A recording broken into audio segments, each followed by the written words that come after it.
And I'm saying, well, how do you get experience if nobody will hire you? Okay? Well, it's the same thing with this. It's like, well, how do you have health if it's not already, if it's not yours? How do you have health if it's not a part of your body? How do you have health if it's not a part of your being?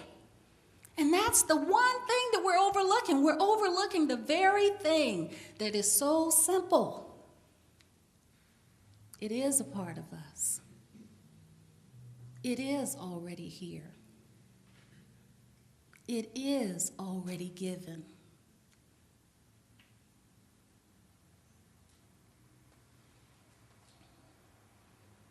See, we are the health that we're looking for. We're the prosperity that we're looking for. Just say that in your mind. Just say that to yourself right now. I am the health that I'm looking for. I am the prosperity that I'm looking for. I'm it. See, even if it's just for this one moment where you bring it back to you, it's not somewhere else. If this just in this one moment, you just opened a door. I am the prosperity that I've been seeking.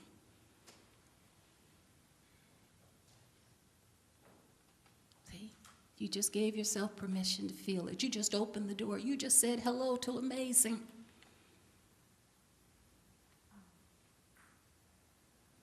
Ernest Holmes said, healing is realization. And people listen to that and they say, oh my God, that's such a mystery. That's so mysterious. What does he mean? Healing is realization. Just what he said. It's the realization that we are already it.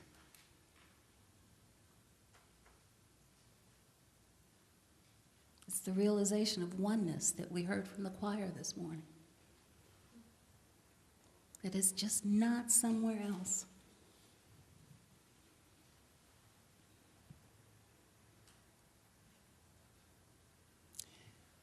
So we want to open a new door. We want to open a door to a realization that goes beyond what we're already experiencing. And sometimes people say, but Dar, what I'm experiencing is pretty good. I don't have any complaints. Everything's going really well. But I've been reading this book, and it's really been challenging me. It's really been making me open up and do things that go beyond anything I've ever done before, to really step into a new space in my life. There's a book called The Big Leap, and it's by Gay Hendricks. And in this book, he asks if we're willing to sacrifice our excellence. And you say, excellence, sacrifice my excellence? I can't get any better than excellent. No, but he says, are you willing to sacrifice your excellence in order to embrace your genius? Now, I heard that. I heard some movement in the audience this morning. I heard that. You felt that, didn't you? See, because sometimes when I'm teaching or I'm speaking, I feel like, I'm good, I'm pretty good. And sometimes when I'm teaching or I'm speaking, I even feel my excellence. Yeah, I touch it for a minute and slide back down, but I touch it. But I have to say, I don't think I've broken through to that genius yet. What would it feel like to embrace my genius? I bet it would feel grand. I bet it would feel great. I bet it would even feel amazing. Yeah, you get it. You see what I mean? Because you are expanding. There's something within you that's opening up to something greater than you have ever experienced before. Even if what you're doing now is good, even if what you're doing now is great, even if what you're doing now is excellent, there is genius waiting. And there's always going to be more and more and more and more. So this morning, it may sound like we're talking about words, but it goes so much further than that. This is talking about opening ourselves to greater experiences.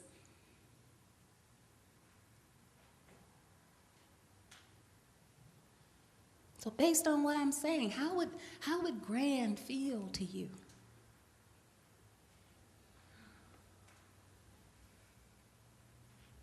See? How would great, with that new definition, how would that feel to you? How would amazing feel to you, and what would be attached to it in your world? See, because this is what we were doing in Science in Mind 100. We were allowing ourselves to feel things into being. Not just mouthing the words, feel it into being.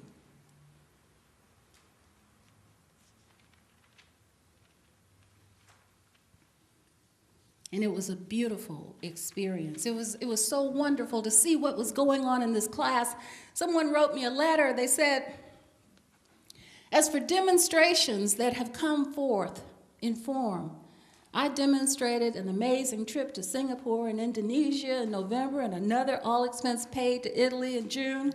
I have another trip to Colorado in July. My son has made sure that I had front row seats, backstage passes to 3 concerts and 2 more that are upcoming. I saw Michael Beckwith and Ricky Byers with dear friends.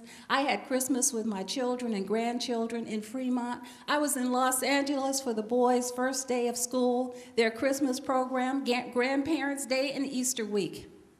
I was able to bring home, to bring my husband home to celebrate his birthday, his first trip in 2.5 years. My love of family has been at a peak. I spend many hours with cousins and nieces and nephews, and I've had to go on. I have had 2 trips with my high school girlfriends and other friends, and she just goes on and on and on. See, how does amazing feel? Amazing. It is, isn't it? You see? But you know what happened?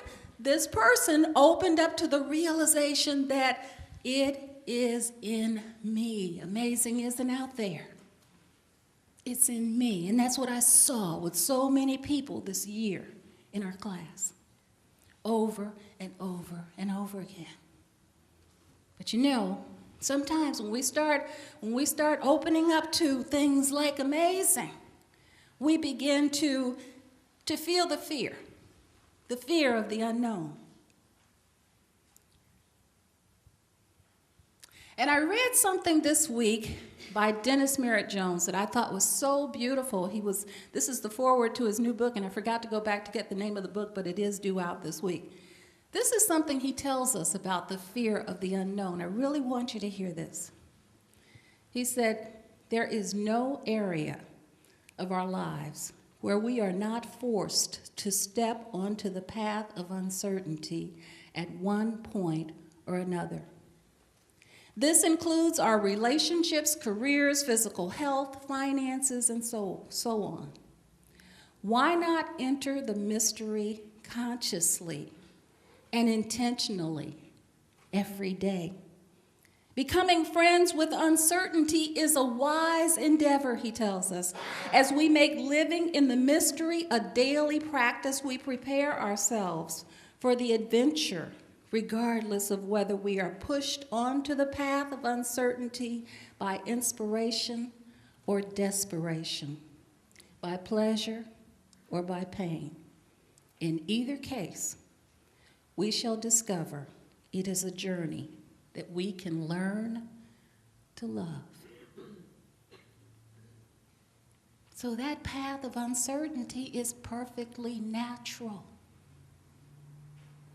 And I even have a way to give you this morning. I'm going to end this morning by telling you how to release the fear of uncertainty.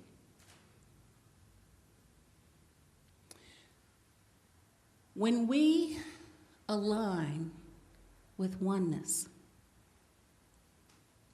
there is no sense of separation. When there is no sense of separation, there can be no fear. There is one life. This life is God. This life is our life right now. And that is amazing. Let it be your way. Thank you for being here this morning. So it is.